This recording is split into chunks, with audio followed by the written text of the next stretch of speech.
কোথাও মুখোশ, কোথাও বা কাঁচের আসবাব, বিভিন্ন ধরনের গয়না থেকে ডোকরার পসরা, এক ছাদের তলায় ভিন্ন শিল্পকর্মের সমারোহ।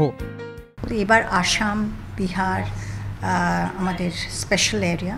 তাছাড়া তো সমস্ত ভারতবর্ষ থেকে দক্ষিণ ভারতের প্রত্যেকটা স্টেট এবং আমাদের বাংলা, তারপরে মধ্যপ্রদেশ, উত্তরপ্রদেশ, সর্বত্র থেকেই আমরা সব নানান রকম জিনিস এনেছি। কিন্তু এবার আসামে আমরা গিয়েছিলাম এবং বিহারে গিয়ে মধুবনী অঞ্চলে গিয়ে আমরা ওখানকার শিল্পীদের সঙ্গে কাজ করেছি।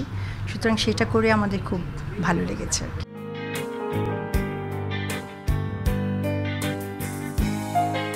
আর্ট ইন লাইফ সোমবার সীমা গ্যালারিতে শুরু হলো এই শিল্প প্রদর্শনী, যার মূল থিম অসম, বিহার ও মেঘালয়।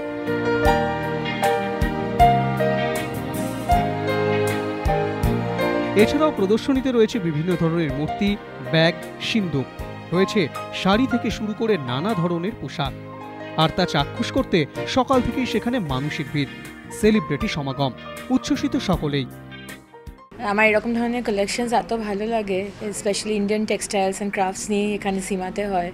এবং ঠিক পুজোর আগে এত রকমের জিনিস, শাড়ি তো রয়েছে, কুর্তা, ব্যাগস, মানে এরকম ধরনের মধুবনী ব্যাগস, বেড কাভার্স, অসাধারণ কিছু বেড কাভার্স রয়েছে, বিউটিফুল কিছু টুল রয়েছে, সিটিং টুলস। তো খুব সুন্দর, ভীষণ সুন্দর।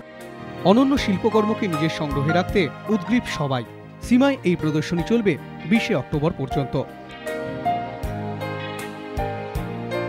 নানা রাজ্য থেকে বাছাই করে আনা নানান খুঁটিনাটি সবই এখানে শিল্প।